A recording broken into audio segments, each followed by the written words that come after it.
Hello, welcome back to my kitchen. I'm Martha, and if you're new here, I'm so glad you joined me. If you're not new here, I'm so happy you came back, and I hope you continue to come back each week and see our new videos. So today, I'm going to talk to you about one of my favorite comfort foods, and that is a whole roasted chicken. I feel like we all have those things that we just love to smell cooking. And a whole roasted chicken or turkey cooking, it just feels like a holiday. It's not a holiday, however, I want to make it smell like one. So roasting a chicken is super duper easy. If you've never done it, don't be intimidated. First thing I'm going to do is I'm going to grab some paper towel.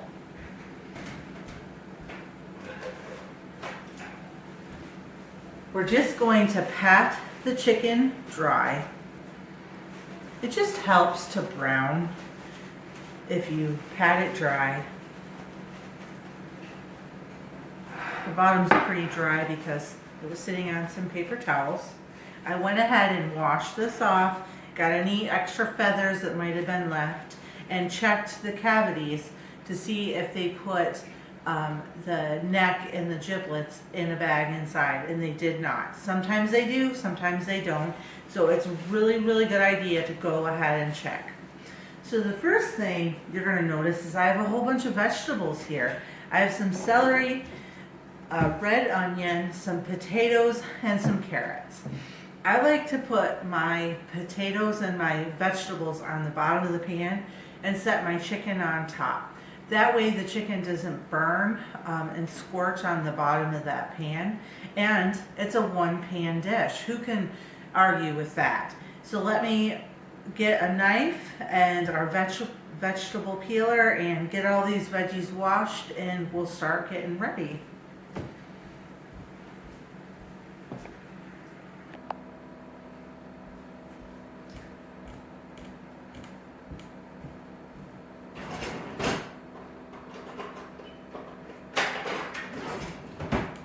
Got my potato peeler. So I'm going to just peel my potatoes real quick. Not hard to do at all, of course.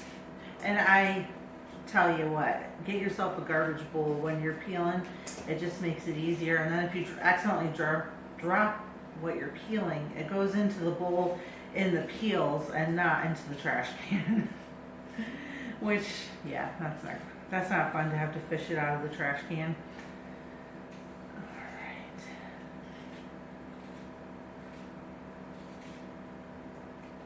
And I double wash my potatoes, so I'm going to peel them all, then I'm going to wash them again, and then I'm going to probably cut them into eighths.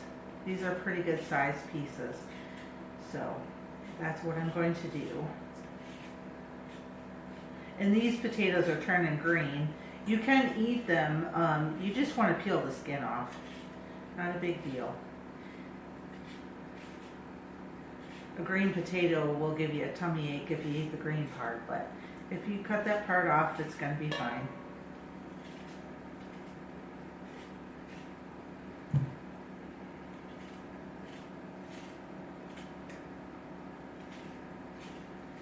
What is your favorite go-to comfort food in the winter time? I know we all have our favorite recipes. Go ahead down in the comments and tell me what you like to make in the winter, what your favorite dish is. Or if you are just starting your journey, what is a favorite dish that you remember from your childhood? My grandmother used to make this amazing potato soup, and also, gosh, there's so many things that she made that come to mind, but bean soup. I loved her bean soup. I can make a good bean soup, but it doesn't even touch Grandma's bean soup. For sure. She was one of those cooks that could take just about anything and make it taste really good. I hope that someday my grandkids and kids think about me like that. Think about our time in the kitchen and about what I cooked and what they liked to eat at my house, and maybe even try to make it themselves one day. I know that my 20-year-old, she already tells me about things that I used to cook for her when she was little, and she makes them now at her house.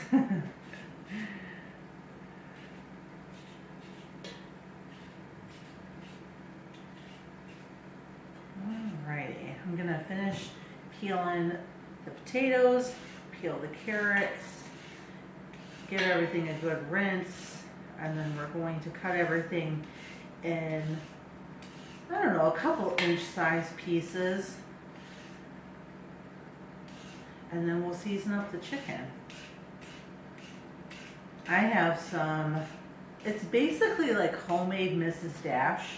I found a recipe for a seasoning that I had once, and I think it was like a knockoff of that, of Mrs. Dash, and I love this seasoning blend.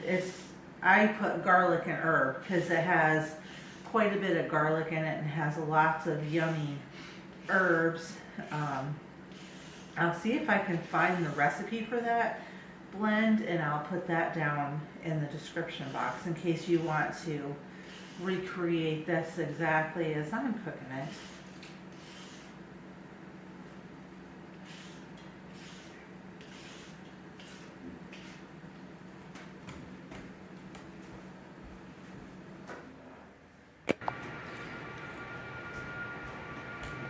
Okie dokie, let's get these vegetables cut up.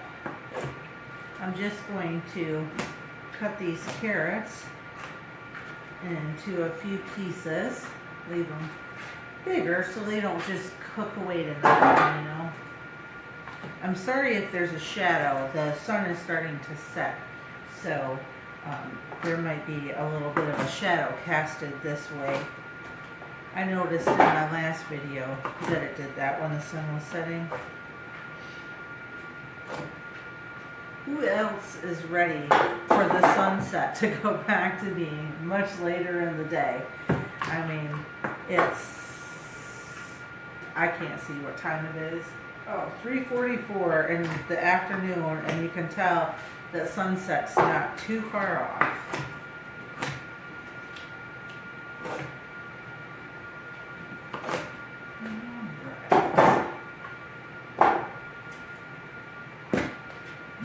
I missed part of this one.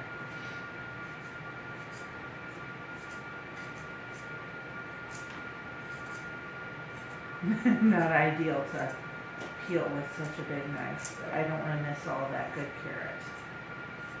Alright.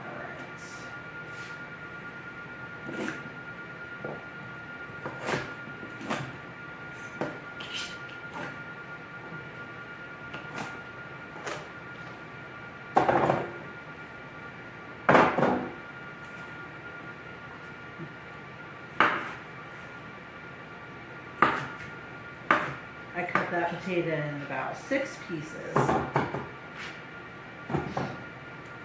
Sometimes I will pour a little bit of chicken broth or a little bit of water in the bottom so that everything kind of steams and doesn't scorch. And I think I will go ahead and do that this time.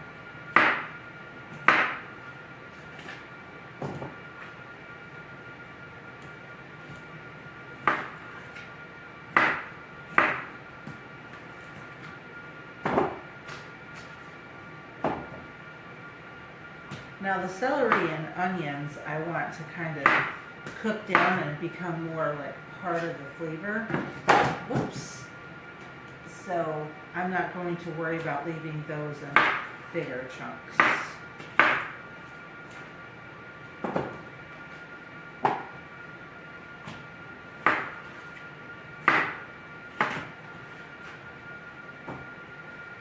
And I'm getting the bottom good and coated with veggies, so the meat is not going to touch the bottom of the pan at all.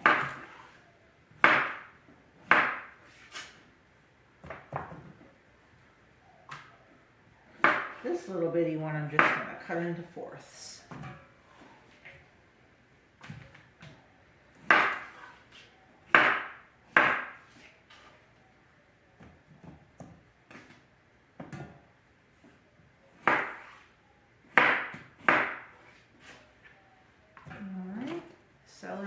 just gonna chop down.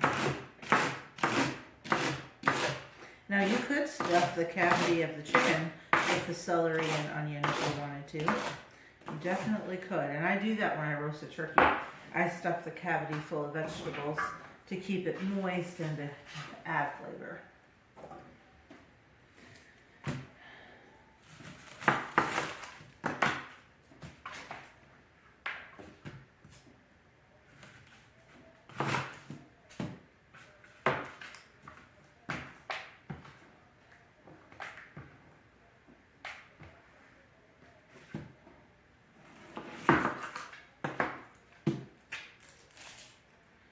This is a strong onion. I can already tell I'm gonna cry.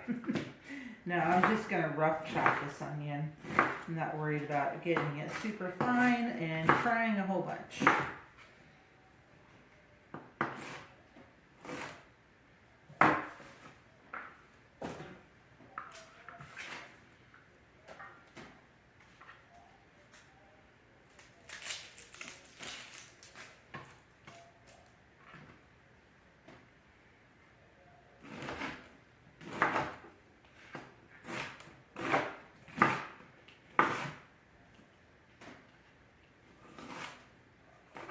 Okay.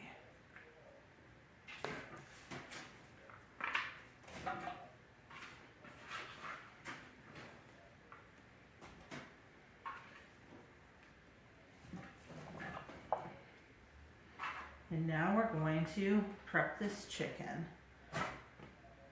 Like I said, a whole roasted chicken seems intimidating, but it's really not.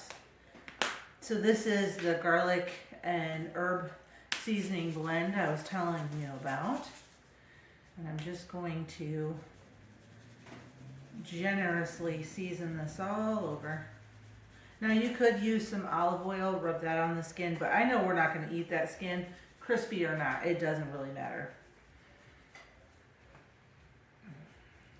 Now I'm going to go ahead and tuck these wings so that they don't burn. I kind of forgot how to do that. I can't remember. Oh, like this.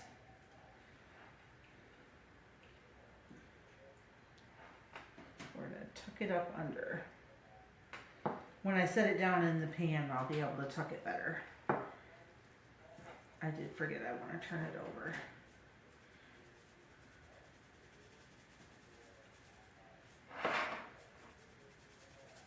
And you could take and put some butter up under the skin. There's lots of things. You could brine it. You could marinate it. All different kinds of ways. I'm just going for a very traditional flavored turkey or chicken.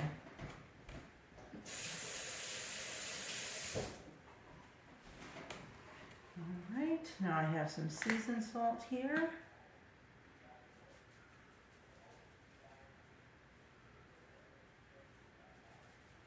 And some pepper. You can use any kind of flavors that you like. If you like it hot, make it hot. If you don't, now I'm going to cook it with the breast down so that it stays juicy and tender. I'm just going to bring my pan over, place the chicken on top like so, move everything around so that my pan has a lid, so I'm going to put the lid on it. But if yours didn't, you could put it foil over it for like the first hour, just so everything steams together and cooks real nice. And then take it off, let the skin brown, and there you go, there's dinner. I'm going to put my lid on for like, yeah, probably about the first hour. Then I'll take it off and let it cook for another 30-ish minutes. I do mine at 375. Some people do theirs for a long time at 325. But how I know it's done is when the legs and wings are falling off the bone. So I'm going to wash up, and I am going to get this chicken in the oven, and I will take a picture and show it to you when we are all done and ready to eat. gonna tuck these wings back up under there, so that way the tips don't burn.